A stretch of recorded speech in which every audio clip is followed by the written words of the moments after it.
জাবির সাবেক ভিসি সহ ১৪ জনের বিরুদ্ধে মামলা।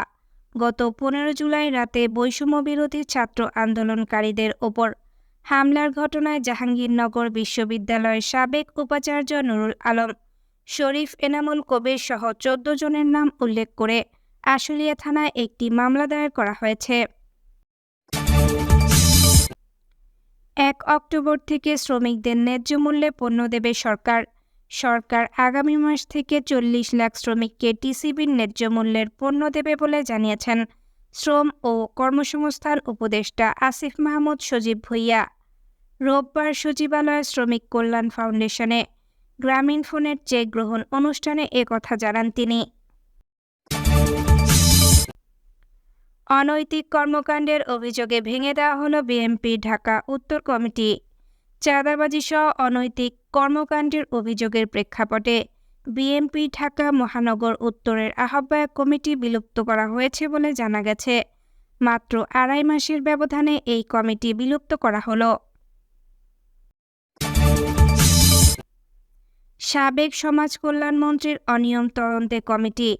দুস্থদের তালিকায় সাবেক সমাজ কল্যাণমন্ত্রীর স্বজনেরা শীর্ষক একটি প্রতিবেদন সম্প্রতি প্রথম আলোতে প্রকাশের পর বিষয়টি তদন্ত করতে কমিটি গঠন করেছে জাতীয় সমাজ কল্যাণ পরিষদ। ১৬ সেপ্টেম্বর প্রতিবেদনটি প্রকাশিত হয়। ১ সদস্যের কমিটিতে ৩০ কার্যদিবসের মধ্যে প্রতিবেদন দিতে বলা হয়েছে। ন্যায়ভিত্তিক শিক্ষা ব্যবস্থা চাই অধ্যাপক সলিমুল্লাহ খান। গণতান্ত্রিক অধিকার কমিটির সদস্য এবং বিশিষ্ট চিন্তাবিদ ও লেখক অধ্যাপক সলিমুল্লাহ খান বলেছেন, জনগণের করের টাকা দিয়ে যদি শিক্ষার্থীদের অবৈতনিক এবং সামর্থ্য অনুসারে একটি নির্দিষ্ট পর্যায় পর্যন্ত বাধ্যতামূলক শিক্ষা ব্যবস্থা তৈরি করতে না পারি, তাহলে শিক্ষা ব্যবস্থা শক্তিশালী হবে না। এই জন্য আমরা একটি গণতান্ত্রিক বিশ্ববিদ্যালয় চাই, একটি ন্যায়ভিত্তিক শিক্ষা ব্যবস্থা চাই। শেখ হাসিনার গণহত্যা থেকে রেহাই পায়নি বললেন গোলাম পরোয়ার। গোলাম পরোয়ার বলেছেন, ছাত্র জনতার আন্দোলনে নারী, পুরুষ, শিশু, কিশোর কেউ শেখ হাসিনার নির্দেশিত গণহত্যা থেকে রেহাই পায়নি। এমনকি গর্ভবতী মায়েদেরও পুলিশ ও ছাত্রলীগের সন্ত্রাসীরা গুলি করে হত্যা করেছে। এতক্ষণ শুনছিলেন সংবাদ শিরোনাম, এবারে বিস্তারিত। আসসালামু আলাইকুম, বিসমিল্লাহির রহমানির রহিম। জাবির সাবেক ভিসি ১৪ জনের বিরুদ্ধে মামলা। গত ১৫ জুলাই রাতে বৈষম্য বিরোধী ছাত্র আন্দোলনকারীদের ওপর হামলার ঘটনায় জাহাঙ্গীরনগর বিশ্ববিদ্যালয়ের সাবেক উপাচার্য নুরুল আলম, শরীফ এনামুল কবির সহ ১৪ জনের নাম উল্লেখ করে আশুলিয়া থানায় একটি মামলা দায়ের করা হয়েছে। রোববার ২৯ সেপ্টেম্বর মামলাটি দায়ের করেন বিশ্ববিদ্যালয়ের শিক্ষার্থী সাজাদুল ইসলাম। মামলার সাবেক উপাচার্য অধ্যাপক নুরুল আলমকে প্রধান আসামি হিসেবে উল্লেখ করা হয়েছে। এতে আরও শিক্ষকদের মধ্যে রয়েছেন সাবেক প্রক্টর অধ্যাপক আলমগীর কবির, আসম ফিরোজ উল হাসান, সহযোগী অধ্যাপক মেহেদি ইকবাল, অধ্যাপক বশির আহমেদ, সহযোগী অধ্যাপক ইখতিয়ার উদ্দিন ভুঁইয়া, অধ্যাপক শরীফ এনামুল কবির, অধ্যাপক ফরিদ আহমেদ ও অধ্যাপক ইসরাফিল আহমেদ। কর্মকর্তাদের মধ্যে রাজীব চক্রবর্তী, নাহিদুর রহমান খান, সুপ্রদীপ শাহীন ও ছাত্রলীগ নেতাদের মধ্যে সভাপতি আখতারুজ্জামান সোহেল ও সম্পাদক হাবিবুর রহমান লিটন ছাড়াও অজ্ঞাতনামা ১৫০ থেকে ২০০ জনকে আসামি হিসেবে উল্লেখ করা হয়েছে। মামলার এজাহারে উল্লেখ করা হয়, ১৫ জুলাই সন্ধ্যায় বৈষম্য বিরোধী ছাত্র আন্দোলনকারীদের ওপর প্রশাসনের মদদে ছাত্রলীগের নেতাকর্মী ও অজ্ঞাত সন্ত্রাসীরা হামলা চালায়। এতে বেশ কয়েকজন শিক্ষার্থী আহত হয়। এ মামলায় সাবেক ২ উপাচার্য ছাড়াও আসামি করা হয় সাবেক ২ প্রক্টর ও ৬ শিক্ষক, ২ ছাত্রলীগ নেতা সহ অজ্ঞাতনামা ১৫০ থেকে ২০০ জনকে। ১ অক্টোবর থেকে শ্রমিকদের ন্যায্য মূল্যে পণ্য দেবে সরকার। সরকার আগামী মাস থেকে ৪০ লাখ শ্রমিককে টিসিবির ন্যায্য মূল্যের পণ্য দেবে বলে জানিয়েছেন শ্রম ও কর্মসংস্থান উপদেষ্টা আসিফ মাহমুদ সজীব ভুঁইয়া। রোববার সচিবালয় শ্রমিক কল্যাণ ফাউন্ডেশনে গ্রামীণফোনের চেক গ্রহণ অনুষ্ঠানে এ কথা জানান তিনি। আসিফ মাহমুদ বলেন, আগামী ১ অক্টোবর থেকে শ্রমঘন এলাকায় এ কার্যক্রম উদ্বোধন করা হবে। শ্রমিকেরা ন্যায্য মূল্যে প্রয়োজনীয় পণ্য কিনতে পারবেন। শ্রম উপদেষ্টা বলেন, বাংলাদেশে যে ব্যবস্থাগুলো আছে সেগুলো যদি আমরা সচল করতে পারি তাহলে বাংলাদেশের অধিকাংশ সমস্যার সমাধান হয়ে যাবে ইনশাল্লাহ। তিনি আরও বলেন, শ্রমিকদের ১৮ দফা দাবি মালিক ও শ্রমিক পক্ষের সঙ্গে আলোচনার ভিত্তিতে সমাধানের চেষ্টা করা হয়েছে। দাবিগুলো মেনে নেওয়া হয়েছে, সেগুলো বাস্তবায়নের জোর দেওয়া হয়েছে। আসিফ মাহমুদ বলেন, শ্রমিকদের কল্যাণের জন্য শ্রমিক কল্যাণ ফাউন্ডেশন গঠিত হলেও অধিকাংশ শ্রমিকই জানেন না যে তাদের জন্য এমন একটি ফান্ড রয়েছে। কিভাবে আবেদন করতে হবে হয়তো সেই প্রক্রিয়াটিও জানা নেই তাদের। তিনি বলেন, এই ফান্ড ব্যবস্থাপনা নিয়ে অস্বচ্ছতা এবং অনেক প্রশ্ন ছিল। শ্রমিক কল্যাণ ফাউন্ডেশনের অর্থ ব্যবস্থাপনা নিয়ে কোনো সমস্যা থাকলে সেগুলো তদন্ত করে দেখা হচ্ছে। উপদেষ্টা আরও জানান, এখন পর্যন্ত ৩০,২৮৫ জন শ্রমিককে শ্রমিক কল্যাণ ফাউন্ডেশনের তহবিল থেকে ১৪১ কোটি ৬৬ লাখ টাকা সহায়তা দেওয়া হয়েছে। এখন তহবিলে জমা আছে ১,০২৬ কোটি টাকা। শ্রম উপদেষ্টা বলেন, এটা শ্রমিকদেরই অর্থ। কোম্পানিগুলো এখানে অংশগ্রহণের মাধ্যমে এটা আমাদের কাছে আমানত হিসেবে রাখে। আমরা সেটা সঠিকভাবে জবাবদিহি ও স্বচ্ছতার ভিত্তিতে শ্রমিকদের কাছে পৌঁছে দিতে চাই। এই তথ্যগুলো যে কোম্পানিগুলো অংশগ্রহণ করে তারাও যাতে দেখতে পায়, একই সঙ্গে শ্রমিকদের আবেদন করলে যাতে তারা ফলো আপটা রাখতে পারেন তার আবেদনটা কোনো অবস্থায় আছে, সেজন্য এটাকে আমরা সম্পূর্ণভাবে ডিজিটালাইজড করার পরিকল্পনা নিয়েছি। ডিজিটাল পদ্ধতিতে আমরা এটার বিতরণ করব। আসিফ মাহমুদ আরও বলেন, যে কোম্পানিগুলো এই তহবিলে অংশগ্রহণ করছেন না তাদের কিভাবে এর আয়ত্তাভুক্ত করা যায় আমরা তাদের সঙ্গে যোগাযোগ করব। যেখানে শ্রমিকদের অবাধমূলক কাজের সঙ্গে জড়িত যেখানে ব্যবস্থা নেওয়া হচ্ছে বলেও জানিয়েছেন শ্রম কর্মসংস্থান উপদেষ্টা। দু-একটি জায়গায় এখনও শ্রমিক অসন্তোষ রয়েছে বলে জানিয়ে তিনি বলেন, আমরা সেগুলো নিয়ে কাজ করছি। শ্রম সচিব AHM শফিউজ্জামান বলেন, শ্রমিকদের ১৮ দফার মধ্যে একটি বিশেষ দফা ছিল তাদের রেশনের বিষয়, সেটা নিয়ে কাজ শুরু করেছি। আগামী ১ তারিখ আশুলিয়ায় টিসিবির পণ্য শ্রমিকদের বিতরণের জন্য উদ্বোধন করব। টিসিবির আওতার ১ কোটি পরিবারের বাইরে অতিরিক্ত হিসাবে শ্রমঘন এলাকায় আমরা বাড়াবো। ৪০ লাখ শ্রমিককে পর্যায়ক্রমে টিসিবির ন্যায্য মূল্যের পণ্য দেয়া হবে। অনৈতিক কর্মকাণ্ডের অভিযোগে ভেঙে দেওয়া হলো বিএনপি ঢাকা উত্তর সিটি কমিটি। চাঁদাবাজিসহ অনৈতিক কর্মকাণ্ডের অভিযোগের প্রেক্ষাপটে বিএনপি ঢাকা মহানগর উত্তরের আহ্বায়ক কমিটি বিলুপ্ত হয়েছে বলে জানা গেছে। মাত্র ২.৫ মাসের ব্যবধানে এই কমিটি বিলুপ্ত করা হলো। গত শনিবার রাতে দলের জ্যেষ্ঠ যুগ্ম মহাসচিব রুহুল কবির রিজভীর সই করা এক বিজ্ঞপ্তিতে এই কমিটি ভেঙে দেওয়ার কথা জানানো হলেও তাতে কোনো কারণ উল্লেখ করা হয়নি। তবে বিএনপির একাধিক কেন্দ্রীয় নেতা প্রথম আলোকে বলেছেন, প্রথম ৫ আগস্ট রাজনৈতিক পট পরিবর্তনের পর দলের ঢাকা মহানগর উত্তর সিটির আহ্বায়ক সাইফুল আলম নিবিড়ের বিরুদ্ধে চাঁদাবাজিসহ অনৈতিক কর্মকাণ্ড ও দলীয় শৃঙ্খলা ভঙ্গের বিভিন্ন অভিযোগ এসেছে। অভিযোগে প্রমাণিত হওয়ায় দলের শীর্ষ নেতা মহানগর উত্তরের কমিটি ভেঙে দিয়েছে। এসব অভিযোগ অস্বীকার করে সাইফুল আলম নীরব প্রথম আলোকে বলেন, আমার প্রতিপক্ষরা আগে থেকেই আমাকে চাঁদাবাজ বানানোর চেষ্টা করছে, কিন্তু আমি কোথায় চাঁদাবাজি করেছি, কার বাড়ি দখল করেছি, কার কোনো প্রমাণ আছে কিনা। ২.৫ মাস আগে গত ৭ জুলাই সাইফুল আলম নীরবকে আহ্বায়ক ও আমিনুল হককে সদস্য সচিব করে ঢাকা মহানগর উত্তরের আংশিক আহ্বায়ক কমিটি গঠন করা হয়।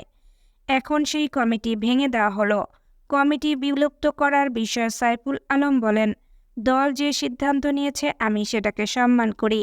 বিলুপ্তিকরণ কমিটির সদস্য সচিব আমিনুল হক ও প্রথম আলোকে বলেন, দলের সিদ্ধান্তকে তিনি সম্মান করেন, তিনি আগের মতোই দলের জন্য কাজ করে যাবেন।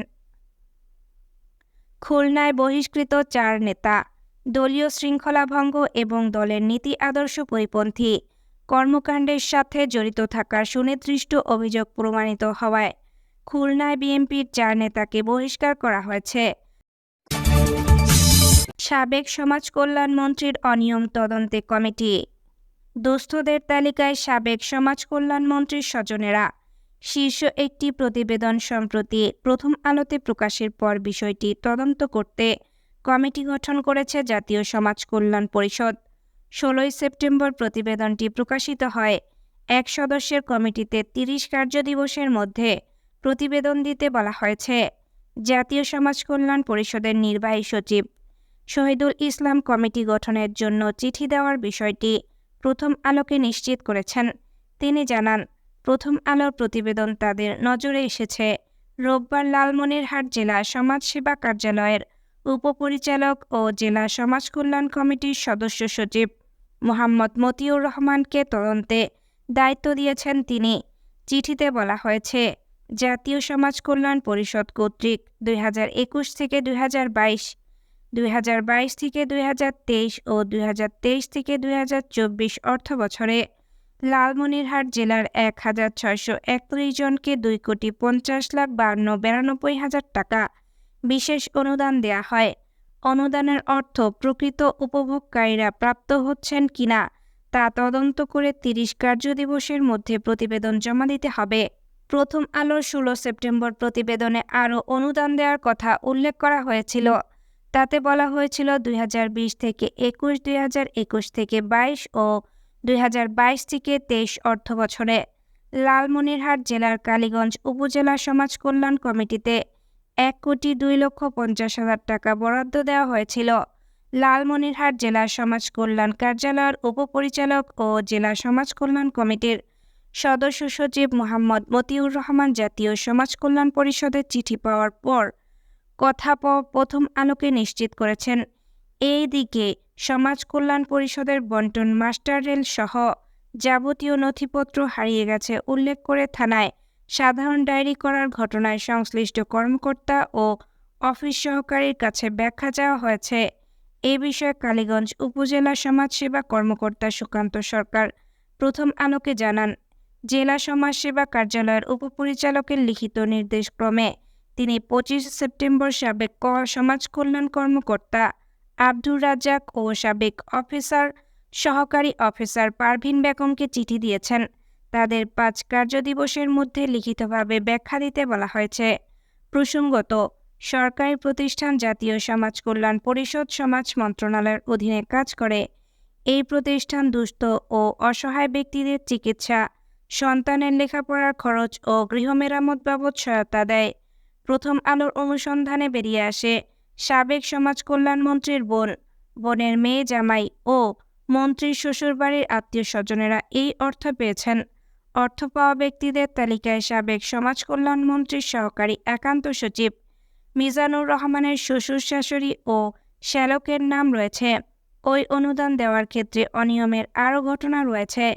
এছাড়া প্রাকৃতিক দুর্যোগ ও করোনা ভাইরাসে ক্ষতিগ্রস্ত ও গরিব অসহায় ব্যক্তিদের জন্য জাতীয় সমাজ কল্যাণ পরিষদ 2020 থেকে 2021, 2021 থেকে 2022 ও 2022 থেকে 2023 অর্থবছরে লালমনিরহাটের কালীগঞ্জ উপজেলা সমাজসেবা কার্যালয়ের একজন কর্মচারী প্রথম আলোকে বলেছিলেন, দুর্নীতির প্রমাণ না রাখতে সাবেক সমাজসেবা কর্মকর্তা আব্দুর রাজ্জাক ও অফিস সহকারী পারভিন বেগম নথি হারানোর ঘটনা সাজিয়েছেন। ন্যায়ভিত্তিক শিক্ষা ব্যবস্থা চাই বললেন অধ্যাপক সলিমুল্লাহ খান। গণতান্ত্রিক অধিকার কমিটির সদস্য এবং বিশিষ্ট চিন্তাবিদ ও লেখক অধ্যাপক সলিমুল্লাহ খান বলেছেন, জনগণের করের টাকা দিয়ে যদি শিক্ষার্থীদের অবৈতনিক এবং সামর্থ্য অনুসারে একটি নির্দিষ্ট পর্যায় পর্যন্ত বাধ্যতামূলক শিক্ষা ব্যবস্থা তৈরি করতে না পারি, তাহলে শিক্ষা ব্যবস্থা শক্তিশালী হবে না। এই জন্য আমরা একটি গণতান্ত্রিক বিশ্ববিদ্যালয় চাই, একটি ন্যায়ভিত্তিক শিক্ষা ব্যবস্থা চাই। বিশ্ববিদ্যালয়কে শক্ত করতে হলে গণতান্ত্রিক করতে হবে, সকলকে এগিয়ে আসতে হবে। রোববার 29 সেপ্টেম্বর জাতীয় কবি কাজী নজরুল ইসলাম বিশ্ববিদ্যালয়ের কনফারেন্স কক্ষে অনুষ্ঠিত জুলাই গণ অভ্যুত্থানের আকাঙ্ক্ষায় কেমন বিশ্ববিদ্যালয় চাই শীর্ষক সেমিনারে প্রধান আলোচকের বক্তব্যে তিনি এসব কথা বলেন। বিশ্ববিদ্যালয়ের ছাত্র রাজনীতি চর্চার বিষয়ে তিনি বলেন, বিশ্ববিদ্যালয়ের কনটেক্সটে আর যাই থাকুক না কেন, রাজনীতি থাকতে হবে। আমরা ডাক্তার হব, ইঞ্জিনিয়ার হব, কৃষিবিদ হব, কিন্তু তার আগে আমাদের নাগরিক হতে হবে। আর রাজনীতি হলো নাগরিকের অধিকার ও দায়িত্ব। আমার অধিকার লঙ্ঘিত হচ্ছে এটা বলা যদি রাজনীতি হয়, তাহলে বিশ্ববিদ্যালয়ের ছাত্রদের অবশ্যই রাজনীতি করার অধিকার আছে। তিনি আরও বলেন, ছাত্ররা যদি তাদের মতামত প্রকাশ না করত, 1947 সালে দেশভাগ হতো না, 1971-এ মুক্তিযুদ্ধ হতো না, ভাষা আন্দোলন হতো না, আর 2024-এ জুলাই আগস্ট বিপ্লব হতো না। বিশ্ববিদ্যালয়ে যদি রাজনীতি না থাকে বা না হয়, তাহলে আর কোথায় রাজনীতি হবে না? বিশ্ববিদ্যালয় হলো রাজনীতি চর্চার জায়গা, শেখার জায়গা, কিন্তু রাজনীতি বলতে যদি মনে করেন সহিংসতা, তাহলে বিশ্ববিদ্যালয় সহিংসতা করার। সেমিনারে প্রধান পৃষ্ঠপোষক ছিলেন নজরুল বিশ্ববিদ্যালয়ের উপাচার্য অধ্যাপক ডক্টর মোহাম্মদ জাহাঙ্গীর আলম। এতে কলা অনুষদের ডিন অধ্যাপক ডক্টর মোহাম্মদ ইমদাদুল হুদা, ব্যবসায় প্রশাসন অনুষদের ডিন অধ্যাপক মোহাম্মদ শাখাওয়াত হোসেন সরকার, রেজিস্ট্রার প্রাপ্ত অধ্যাপক ডক্টর মোহাম্মদ মিজানুর রহমান, বাংলা ভাষা ও সাহিত্য বিভাগের অধ্যাপক ডক্টর তারানা নূপুর, ইংরেজি ভাষা ও সাহিত্য বিভাগের বিভাগীয় প্রধান রায়হানা আক্তার এবং প্রক্টর ডক্টর মাহবুবুর রহমান সহ বিভিন্ন বিভাগের শিক্ষকরা উপস্থিত ছিলেন। কেউ শেখ হাসিনার গণহত্যা থেকে রেহাই পায়নি বললেন গোলাম পরোয়ার।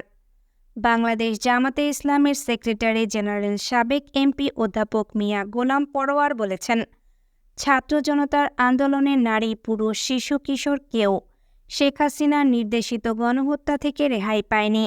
এমনকি গর্ভবতী মায়েদেরও পুলিশ ও ছাত্রলীগের সন্ত্রাসীরা গুলি করে হত্যা করেছে। রোববার 29 সেপ্টেম্বর রাজধানীর শনির আকড়ায় ঢাকা মহানগর দক্ষিণ জামায়াতে ইসলামের পক্ষ থেকে শহীদ পরিবারের মাঝে আর্থিক সহায়তা প্রদান ও মতবিনিময় অনুষ্ঠানে প্রধান অতিথির বক্তব্যে তিনি এসব কথা বলেন। তিনি আরও বলেন, শেখ হাসিনা স্পষ্ট নির্দেশ দিয়েছিল যে কোনো কিছুর বিনিময়ে তার ক্ষমতা ধরে রাখা। এজন্য লাখ লাখ মানুষকে গুলি করে হত্যা করতে হলে করো, তবু তাকে ক্ষমতায় রাখতে হবে। কিন্তু শেখ হাসিনা জানে না দেশের মানুষের বুকে গুলি চালিয়ে দেশ পরিচালনা করা যায় না। তাই ছাত্র জনতার ঐক্যবদ্ধ আন্দোলনে 36 দিনের মধ্যে শেখ হাসিনা শুধু ক্ষমতাই ছাড়তে বাধ্য হননি, দেশ ছেড়েও পালিয়ে গেছে। জামাতের নেতা বলেন, জামাত শিবিরের কোনো নেতাকর্মী কেন দেশ ছেড়ে পালিয়ে যায়নি? কারণ তারা এক আল্লাহকে ভয় করে, কোনো অন্যায়ের সঙ্গে তারা কখনো আপোষ করেনি, জনগণের সম্পদ লুট করেনি, বিদেশি সম্পদের পাহাড় গড়ে তোলেনি। জামাতে ইসলামের নেতাকর্মীরা জনগণের সম্পদকে আমানত হিসেবে বিশ্বাস করে। সেজন্য জামাতের নেতারা দুর্নীতি করে না, চুরি করে না, জনগণের খেদমতের জীবন উৎসর্গ করে দিয়েছে এবং প্রয়োজনে আরও দেবে। জামাতে ইসলামের কেন্দ্রীয় নির্বাহী পরিষদের সদস্য ও ঢাকা মহানগরী দক্ষিণের আমির নুরুল ইসলাম বুলবুলের সভাপতিত্বে ও যাত্রাবাড়ী মাতুয়াইল থানা আমির মিজানুর রহমান মালেকের সঞ্চালনায় অনুষ্ঠিত মতবিনিময় সভায় বিশেষ অতিথি ছিলেন ঢাকা মহানগরী দক্ষিণের নায়েব আমির আব্দুস সবির ফকির ও সহকারী প্রচার সম্পাদক আশরাফুল আলম ইমন।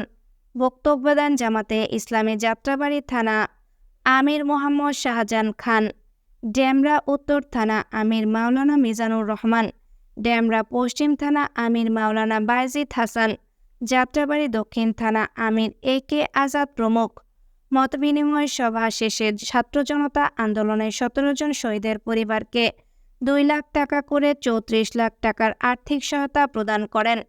অধ্যাপক মিয়া গোলাম পরোয়ার বলেন, আওয়ামী লীগ পালিয়ে গেলেও তাদের দোসররা ছাত্র জনতার বিপ্লব নস্যাৎ করতে এখনও জুডিশিয়ালি কু, কখনো আনসার কু, কখনো প্রশাসনিক কু চালাতে চেয়েছে, আবার হিন্দু সম্প্রদায়কে মাঠে নামিয়ে দিতে চেয়েছে। তাদের মন্দির ভাঙচুর করতে হবে, বাড়িতে অগ্নিসংযোগ হবে বলে মিথ্যা ভয় লাগিয়ে, কিন্তু হিন্দু সম্প্রদায়ের জানমালের নিরাপত্তায় আমিরে জামায়াতের নির্দেশে সারা দেশে জামায়াতের কর্মীরা নিয়োজিত ছিল। আগামীতেও জামায়াতের কর্মীরা তাদের পাশে থাকবে। এছাড়া আব্দুস সবির ফকুর বলেছেন, ছাত্র জনতার আন্দোলনে শহীদ ও আহতদের তালিকা নিয়ে 9/6 হলে দায় নিতে হবে অন্তর্বর্তীকালীন সরকারকে। তাই তিনি সরকারের প্রতি আহ্বান জানিয়ে বলেন, শহীদ ও আহত পরিবারের তালিকা নির্ভুলভাবে দ্রুত প্রকাশ করুন। ভুক্তভোগী পরিবারকে সার্বিক সহায়তা করুন। পুলিশের প্রতি তিনি আহ্বান জানিয়ে বলেন, অনেক ভুক্তভোগী পরিবার জানাচ্ছে পুলিশ মামলা নিতে চাইছে না, আর পরাজিত শক্তির পক্ষে কাজ করবেন না তারা। জনগণের জন্য কাজ করুন। সভাপতির বক্তব্যে মোহাম্মদ নুরুল ইসলাম বুলবুল বলেন, ফ্যাসিস্ট শেখ হাসিনা ও তার দোসরদের বিচারের কাঠগড়ায় দাঁড় করাতে হবে। জামাতে ইসলামের মতো ছাত্র জনতার আন্দোলনে শহীদ ও আহতদের বাড়ি বাড়ি গিয়ে তালিকা করতে অন্তর্বর্তীকালীন সরকারের প্রতি তিনি আহ্বান জানিয়ে বলেন, যাদের রক্তের ওপর ক্ষমতায় বসে আছেন সবার আগে তাদের পরিবারের পাশে দাঁড়ান। তিনি আরও বলেন, একটি কুচক্রী মহল অপপ্রচার চালাচ্ছে জামাতে ইসলামী ক্ষমতায় আসলে এবং বাংলাদেশে ইসলামী প্রতিষ্ঠা হলে নারীর অধিকার ছিনিয়ে নেওয়া হবে, হিন্দু সম্প্রদায়ের লোকজনের সম্পদ লুট হবে। কিন্তু না, ইসলামে নারীর অধিকার সবচেয়ে বেশি দিয়েছে, ভিন্ন ধর্মের মানুষের স্বাধীনতা ও নিরাপত্তা নিশ্চিত করেছে। জামাতে ইসলামের ক্ষমতায় এলে বাংলাদেশে কেউ সংখ্যালঘু হিসেবে পরিচিত হবে না, সবার পরিচয় হবে আমরা বাংলাদেশের নাগরিক। ছাত্র জনতার আন্দোলনে শেখ হাসিনার নির্দেশে পুলিশের গুলিতে শ্রী সৈকত চন্দ্র দে মারা যান। তার স্ত্রী স্বপ্না রানী দে বলেন, আমরা হিন্দু সম্প্রদায় মনে করতাম জামাতে ইসলামী কেবল মুসলমানদের সংগঠন। আমাদেরকে বোঝানো হয়েছে জামাতে ইসলামী ক্ষমতায় গেলে বাংলাদেশ থেকে হিন্দুদের বিতাড়িত করে দেবে, হিন্দুদের সম্পদ লুটপাট করে নেবে। কিন্তু আমার স্বামী শ্রী সৈকত চন্দ্র দে পুলিশের গুলিতে মারা যাওয়ার পর থেকে জামাতে ইসলামের স্থানীয় নেতারা আমার পরিবারের সার্বিক খোঁজ খবর নিয়েছে। আজ আমাকে 2 লাখ টাকা আর্থিক সহযোগিতা করতে এখানে আমন্ত্রণ জানিয়ে আনা হয়েছে। জামাতে ইসলামের কাজেই প্রমাণ হয় যে বাংলাদেশ জামাতে ইসলাম গণমানুষের সংগঠন। শহীদ সাকিব আল হাসানের বাবা মুর্তজা আলম বলেন, 18 জুলাই যাত্রাবাড়ি পকেট গেইটে তার ছেলে পুলিশের গুলিতে নিহত হয়। এরপর থেকে 5 আগস্ট আওয়ামী লীগের পতনের আগ পর্যন্ত প্রতিটা মুহূর্ত প্রতিদিন তাদের কাছে 1000 বছরের মতো মনে হয়েছে। বিভিন্নভাবে আওয়ামী লীগের নেতাকর্মীরাও ও পুলিশ তাদের উপর চাপ সৃষ্টি করেছিল। এক পর্যায়ে তার ওপর ছেলে বারবার বাবাকে অনুরোধ করে বাসা ছেড়ে পালিয়ে যেতে। এভাবে উপস্থিত শহীদ পরিবারের সদস্যরা শহীদের স্মৃতিচারণ করে দুর্ঘটনার বর্ণনা দেন এবং তারা হাসিনা সহ তার দোসরদের বিচারের দাবি জানান।